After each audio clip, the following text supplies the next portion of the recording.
할렐루야. 주의 은혜와 사랑이 함께하는 이 시간 되기를 주님의 이름으로 축복합니다. 우리 함께 있는 앞뒤 좌우 옆분들에게 이렇게 한번 크게 얼굴을 보면서 한번 인사합니다. 웃는 모습을 보니까 덩달아 기쁩니다. 예, 서로 그렇게 하면서 인상 쓰는 분은 없겠죠? 자, 다시 한 번만요. 밝은 모습 보니까 나도 기쁩니다. 자, 우리 두 가지입니다. 시작. 웃는 모습 보니까 덩달아 기쁩니다.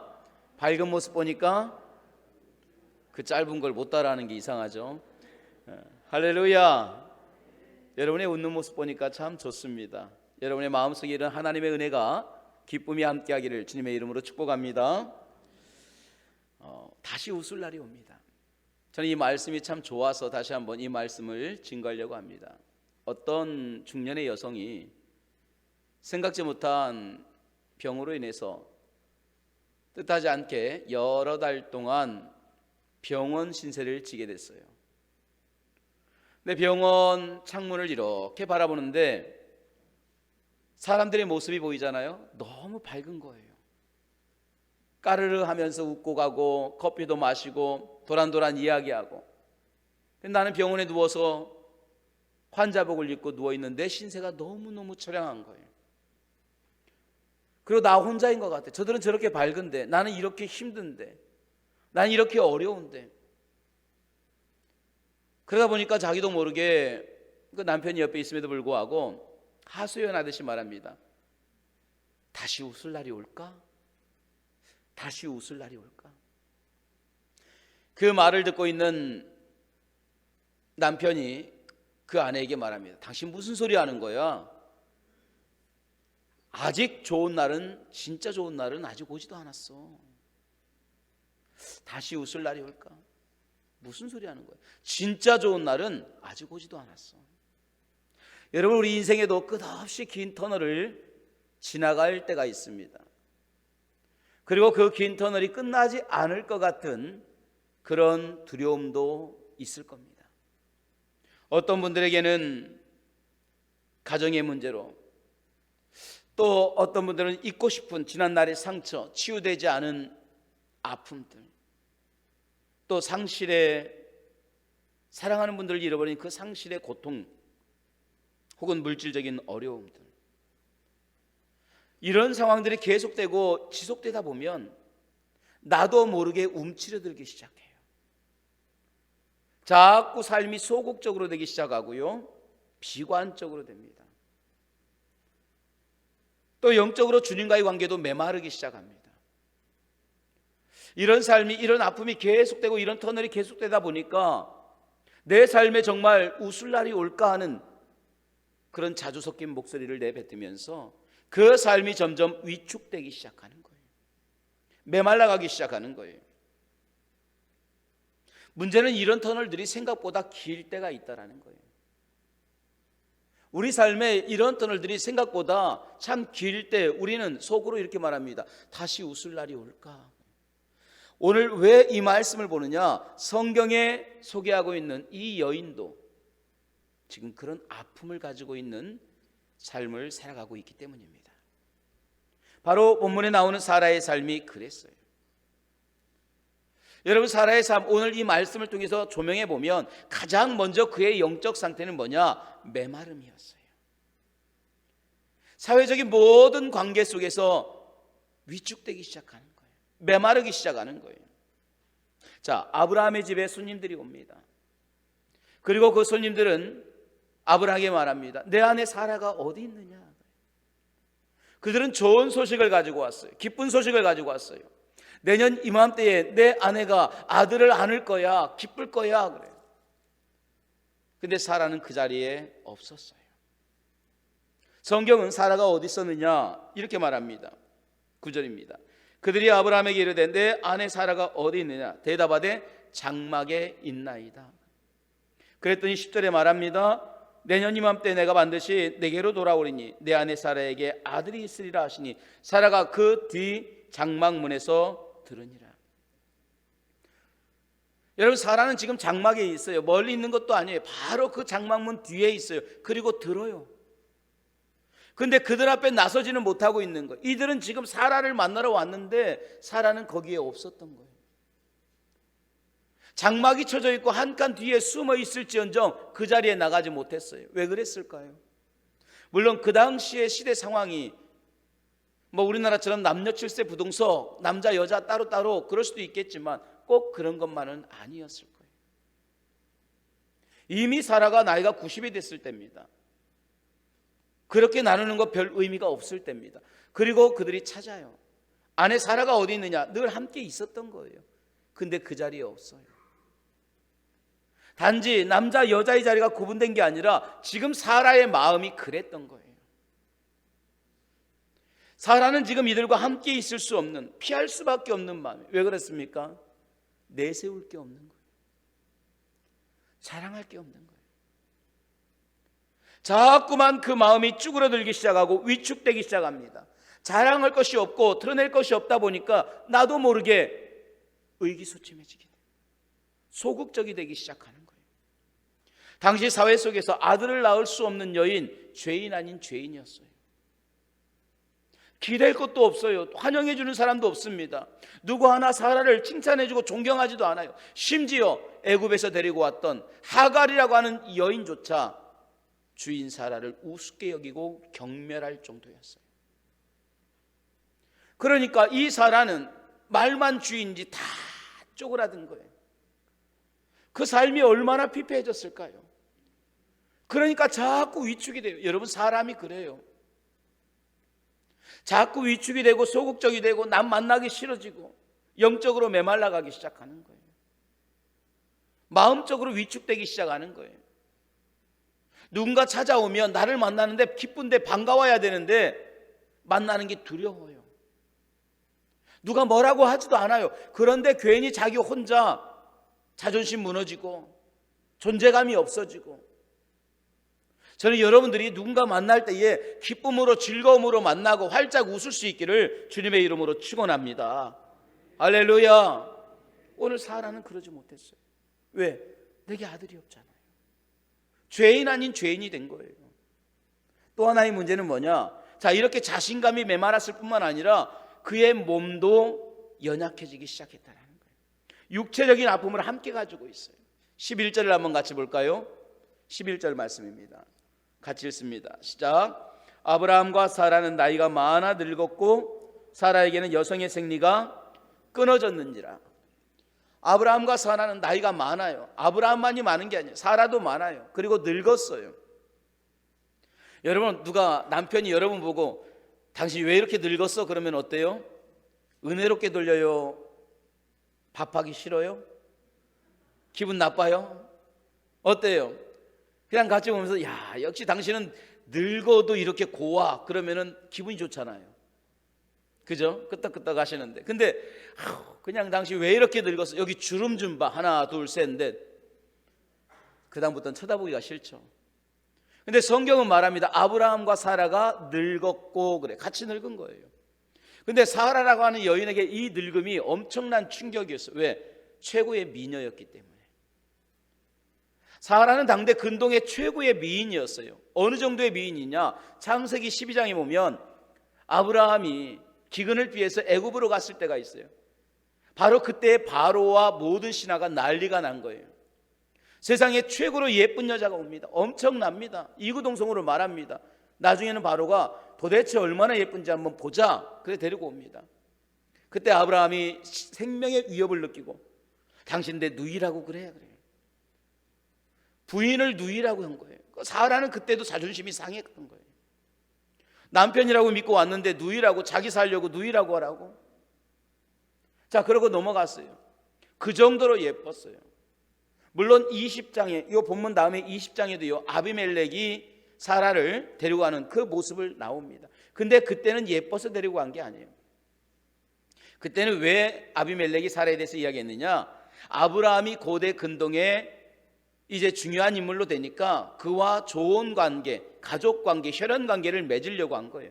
그러다 보니까 아브라함의 누이였던 사라를 데리고 가서 결혼을 해야 아브라함과 좋은 혈연 관계가 되기 때문에 사라를 데리고 가는 거예요. 창세기 12장에서는 정말 예뻤기 때문에 그랬던 거고 지금은 그런 과정은 아니라는 거예요. 자, 어쨌든지 간에 지금 사라의 나이가 90이죠. 그 성경도 분명히 말합니다. 아브라함과 사라가 나이가 많았다, 늙었다 그래요. 자, 나이가 많고 늙었으니까 얼마나 마음이 허하겠어요. 그래도 한때 예뻤는데, 남들이 볼 때는 예뻤는데, 누가 나를 보고 그냥 예쁘다 예쁘다 하면 좋은데, 야, 세월은 못 속여. 저 사람 봐봐. 그거 귀에 들려봐요. 여러분 기분 어떻겠어요? 나 지나가는데 야, 그냥 세월은 못 속이네, 쭈글쭈글해졌네, 밥맛도 사라질 거예요. 지금 사라가 그래요. 화장하기도 싫을 거예요. 여자가 화장한다라는 건 저는 잘 모르겠지만 여성의 정체성이에요. 젊은 애들은요 화장 안 해도 예뻐요. 지금 저 젊은 청년들 보세요. 다 예뻐요. 우리 남자들도 보면은요 다 예뻐요. 그 아이들은 그냥 웃는 모습도 예쁘고 젊은 피부도 예쁘고 그 생기가 예뻐요. 이게 젊음이에요. 젊음은 다 좋은 거예요. 근데 세월이 가면 어때요? 그 예뻤던 게 고왔던 게 조금씩 사그라드니까 우리는 어떡합니까? 자꾸 뭐를 발라요. 그게 색조 화장하는 거예요. 입술도 바르고 얼굴도 바르고 뭐 자꾸 올리려고 하잖아요. 그러다가 이제 화장을 하기 시작합니다. 이 화장을 하고 세월이 좀 지나니까 화장으로도 안 돼. 아무리 발라도 안 돼. 그러니까 어떡합니까? 변장을 하기 시작하는 거예요. 더 바르기 시작하는. 근데 변장으로도 안 돼. 우리 권사님들, 집사님들이요. 그러니까 어떻게 해요? 급기야 포장까지 하기 시작합니다. 화장으로 안 됐다가 변장했다가 그것도 안 되고 포장했다가 포장도 1차, 2차, 3차 계속 포장해요. 그리고 저녁에는 그 포장한 거 이제 긁어내는 공사하기 바쁘고. 그게 이 삶이에요. 자, 그렇게 해서라도 나는 내 정체성이 있는 거예요. 여성으로서의 정체성이 있는 거예요. 사람이 세월에 따라, 계절에 따라, 나이에 따라 자기의 정체성이 다 달라요. 우리 학생들에게 자기를 드러내는 정체성은 뭐냐? 공부일 거예요. 나 몇 등 했어? 어른들이 늘 묻죠. 너 몇 등이야? 너 공부 잘해? 그럼 우리 대답하기 참 힘들면 말하죠. 중간해요. 그 우리나라 전국의 애들 거의 한 80%가 다 중간이에요. 중간 정도 해요. 그게 보통 그래요. 그러다가 취직하고 되고 한 20대 되면은 그 20대의 청년들의 정체성은 뭐냐? 다른 거 없습니다. 직장이에요, 직장. 내가 어디 직장에 들어갔고 연봉이 얼마 받았고 직장, 돈, 연봉 이런 거. 그러다가 차, 집, 결혼. 자, 이게 사람들이 시대별로 나이별로 자기의 정체성이에요. 그런데 이 사라의 시대의 여성으로서의 정체성은 주목받는 것은 뭐냐? 한 가지입니다. 자식이에요. 근데 그 자식이 없어요. 사라는 남편 아브라함에게 자식을 안겨주지 못했어요. 그래서 이 가정에 어려움이 있었어요. 그러다 보니까 자기도 모르게 자꾸 위축되기 시작하는 거예요. 인생의 즐거움이 사라진 거예요. 그래서 성경은 말합니다. 12절에 사라가 속으로 웃고 이르되 내가 노쇠하였고 내 주인도 늙었으니 무슨 즐거움이 있으리요. 남편을 통한 즐거움도 없어요. 자식도 없어요. 자식의 웃는 즐거움도 없어요. 기쁨도 없어요. 아무것도 없는 거예요. 정리해보면 이런 거죠. 사회적으로는 자신감도 메말라 버렸죠. 여성으로서의 자존감, 그 곱던 모습 다 지나간 거예요. 자식이 있어서 제대로 대우받는 것도 아닙니다. 남편의 따뜻한 말 한마디 있는 것도 아닙니다. 그러다 보니까 무능력한 것 같아요. 무기력한 것 같아요. 저 자존감이 점점 더 무너지고 누가 무슨 말을 해도 기대도 없어, 소망도 없어. 그러니까 뭐라 합니까? 내년 이맘때에 자식이 있을 것이다. 10절에 말하죠. 내게로 돌아오리니 내 아내 사라에게 아들이 있으리라. 그러면 아멘 하면 돼요. 할렐루야 하면 돼요. 그런데 뭐라고 하느냐? 그냥 웃어요. 내가 무슨, 사라가 12절입니다. 속으로 웃고 이르되 노쇠하였고 주인도 늙었으니 내게 무슨 즐거움이 있으리요.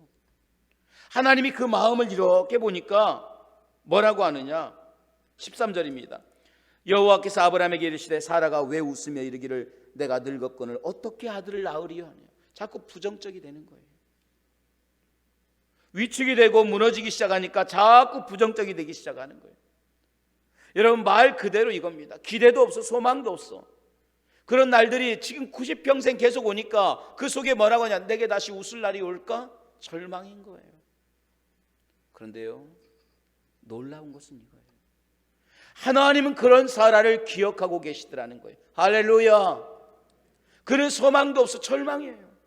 위축됩니다. 자꾸 무너집니다. 그런데 하나님은 그런 사라를 돌보기 시작하는 거예요. 우리 21장 1절을 같이 읽어볼까요? 소망의 말씀입니다. 21장 1절입니다. 시작. 여호와께서 말씀하신 대로 사라를 돌보셨고 여호와께서 말씀하신 대로 사라에게 행하셨으므로. 여러분, 이 사라를 돌보셨다. 저는 이 말씀이 은혜가 됐어요. 돌보다라고 하는 이 말은 성경에 300번 이상이 나와요. 이 말을 원어로 보면 파카드라고 합니다. 근데 이 돌봄이라는 게 뭐냐? 세심하게 살피다라는 뜻이에요. 늘 지켜보다, 주의롭게 살피다. 마치 목자가 양들을 볼 때에 왜 저 양이 절뚝거리지? 왜 털에 윤기가 없지? 왜 음식을 갖다가 저렇게 먹지? 왜 편하게 눕지를 못하지? 왜 소화를 못 시키지? 왜 변이 이 모양이지? 계속 보는 거예요. 엄마가 아이들을 돌볼 때 어때요?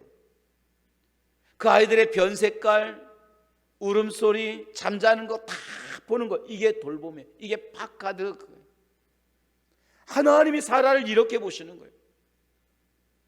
그냥 지나가듯이 누구를 이렇게 쓱 보는 게 아니라 하나님이 그 마음을 다 쏟아서 사라를 지켜보시는 거예요. 성경에 300번 나오는 이 단어의 첫 번째 나온 단어가 바로 오늘 본문입니다. 여호와께서 말씀하신 대로 사라를 돌보시고. 이런 하나님의 돌봄이 여러분에게, 가정에, 여러분에게 모든 삶에 함께하기를 주님의 이름으로 축원합니다. 할렐루야. 이스라엘 백성이 광야를 지나갈 때 구름기둥 불기둥으로 하나님께서 인도하셨죠. 근데 우리는 그냥 구름기둥 불기둥이에요. 근데 미드라시라고 하는 책에 보니까 이스라엘이 지나갈 때 하나님이 구름기둥으로 인도하시는데 어떻게 하느냐? 구름기둥이 마치 우산과 같이 폭 뒤집어 쓴 거예요. 이스라엘 전체를 동서남북으로 그 모든 해와 모든 것들을 다 가려주면서, 그리고 심지어 밑바닥까지 카페트를 깔듯이 인도해 주셨다고 나와요.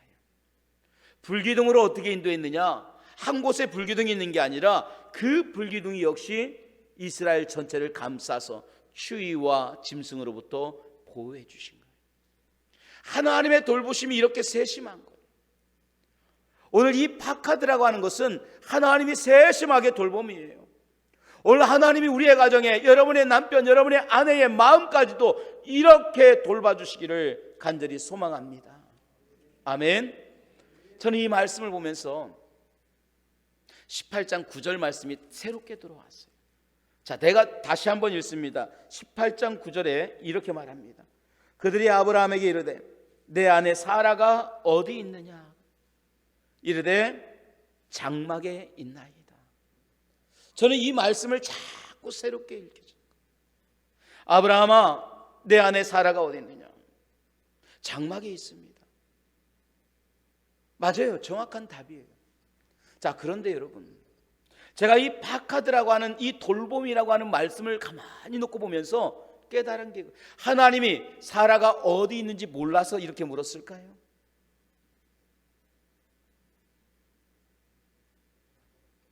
여러분, 이렇게 생각하면 돼요. 남편과 아내가 싸웠어요. 집이 냉랭하죠. 아내가 안방에 누워있는 거 알아요. 남편이 들으면서 애들에게 묻습니다. 엄마 어디 있어? 방에 있어. 방에 있는 거 다 알아요. 남편이 묻는 거는 엄마 어디 있느냐라고 묻는 거예요. 엄마 상태가 어때? 아직도 고기압이야? 아직도 그래? 근데 오늘 이 말씀이 그래요. 아브라함아, 내 아내 사라가 어디 있느냐? 장막에 있는데요? 아니, 지금 내가 물어보는 게 그게 아니야. 내 아내 상태의 모습에 대해서 묻는 거야. 내 아내가 어떤 상태인 줄 알고 있느냐, 그거예요. 여러분, 의외로 성경은요, 어디 있느냐고 많이 물어봐요. 지금 하나님이 물으시는 것은 장소가 아니에요. 그의 심적인 상태를 묻는 거예요. 자, 아담과 하와가 선악과를 먹고 두려워서 숨어요. 그때 하나님이 오셔서 뭐라고 합니까? 첫 번째 질문입니다. 아담아, 내가 어디 있느냐? 하나님이 이 사건이 벌어진지 다 알고 오셨는데 하나님이 어디 있는지 모르셔서 물을까요? 아니에요. 아담아, 너 왜 숨었느냐? 그거예요. 너 왜 두려워하느냐? 그거예요. 너 왜 걱정하느냐? 그거예요. 또 성경은 말합니다. 제사의 문제를 가지고 불평을 하던 가인이 동생 아벨을 가지고 죽입니다. 그리고 들에 감춥니다. 그때 하나님이 가인에게 옵니다. 가인아, 내 아우 아벨이 어디 있느냐 물으셨어요. 내가 내 동생 지키는 자입니까? 하나님이 몰라서 그럴까요? 아니야. 네 동생 아우, 그 아벨이 지금 어떤 상태인지를 묻고 계시는 거예요. 자, 똑같은 질문이 오늘 본문에 들어왔습니다. 아브라함아, 내 아내 사레가 어디 있느냐? 장막에 있는데요. 아니, 지금 내가 묻는 거 그거 아닌 거 알잖아. 내 아내의 마음이 어떻냐고 지금 묻고 있는 거잖아. 내 아내의 마음이 얼마나 아프냐고 묻고 있는 거잖아. 이게 뭐냐? 박하드예요. 여러분 한번 생각해 보셨어요? 상처 입은 그 마음, 아파하는 그 마음을 한번 생각해 보셨습니까? 그냥 집에 있겠지. 아니에요. 하나님의 질문은 그게 아니에요. 오늘 이 하나님의 질문을 사라에게도 합니다. 사라야, 너 왜 장막 뒤에 있어? 너 왜 위축되어 있어? 너 왜 좌절하고 있어? 너 왜 힘들어하고 있어? 너 많이 힘들지? 오히려 사라가 듣고 있을 때에도 하나님이 물으심으로 인해서 너 왜 그 뒤에 있어? 하나님이 물으시는 거예요. 동시에 아브라함에게 하나님이 말씀하시는 거예요. 아브라함아, 너 사라 저렇게 힘들어하는 거 알고 있니? 내 아내가 웃지 못하는 거 저렇게 알고 있어? 내 아내의 마음이 저렇게 상하고 힘들어하고 내가 누이라고 했던 그 옛날의 그 사건으로 인하여 가슴 한 곳이 뻥 뚫린 거 너 알고 있어? 그거 물으시는 거예요. 그가 어디 있냐 위치가 아니라 그의 마음, 그의 영혼, 상한 심령의 상태를 묻고 계시는 거예요. 그 하나님께서 사라를 돌보심으로 기쁨을 주는 거예요. 나 기쁨도 없고 소망도 없고 즐거움도 없는 그런 인생입니다 했던 사라의 인생에 하나님이 뭐라고 합니까? 아니야, 다시 웃을 날이 있다. 그리고 그 하나님께서 돌보심으로 아들 이삭을 주신 줄로 믿습니다. 이삭은 뭐예요? 기쁨이에요. 웃음이에요. 절망하던 삶에, 뻥 뚫린 삶에, 냉랭하던 그 심령에 하나님은 다시 웃음을 주시고 하나님은 다시 기쁨을 주시는 거예요. 하나님은 그렇게 돌봐주시는 거예요. 저는 이 말씀을 준비하다가 제 아내에게 가만히 생각을 해봤어요. 참 공교롭게도 이 말씀을 준비할 때 제 아내가 뭔가를 저에게 부탁을 했어요. 여보, 이거 좀 해주세요. 근데 저는 그게 큰 것도 아니에요. 별거 아니에요. 근데 괜히 그래요. 아니, 안 돼. 다음에. 그리고 그냥 저는 왔어요. 그리고 말씀 준비하고 저는 이 말씀을 가만히 보면서 하나님이 계속 제 마음을 두드리는 거예요. 정아, 지금 내 아내의 마음이 어떤지 아니? 안 된다고 할 때의 그 좌절된 마음을 네가 알고 있니? 거절당할 때의 그 무시다는 자존감, 무너지는 자존감 네가 알고 있느냐? 그러면서 하나님이 사라를 돌보셨는데 나에게 맡겨준 이 아내 한 사람도 내가 돌보지 못하고 그의 마음이 어디 있는지 내가 알지 못하는구나. 제가 이 말씀을 준비하고 갔어요. 그 제 아내에게, 여보, 그거 내가 해줄게. 깜짝 놀래. 아니, 안 된다면서요. 근데 갑자기 어떻게 이거 해준대요? 그래요. 은혜 받았다고는 못하고 또 자존감은 있어가지고 그냥 또 그냥. 근데 하나님이 이 말씀을 준비하면서 저부터 깨닫는 거예요. 사랑하는 주의 종들이요, 지금 남편이 어디 있는지 아십니까? 지금 아내가 어디 있는지 아십니까? 장소를 묻는 게 아니에요. 그의 마음과 그의 영혼의 상태를 묻는 거예요. 그의 무너지고 힘들고 지친 그 마음이 어디 있는지 아느냐고 우리에게 묻는 거예요. 코로나의 시대로 인해서 정말 지치고 힘든데도 불구하고 표현하지 못하는 그 심령, 다 무너지고 얼어붙은 그 심령의 상태를 내 아내가 알고 내 남편이 알고 있느냐? 사랑하는 종아, 내 남편이 어디 있는지 아니? 내 아이들이 어디 있는지 아니? 내 아내가 어디 있는지 아느냐? 오늘 하나님 우리에게 묻습니다. 그리고 사라에게 찾아오십니다. 그 하나님은 사라에게 기쁨을 주시고 은혜를 주시고 결국 다시 웃게 하십니다. 이삭은 하나님이 주시는 선물이고 웃음입니다.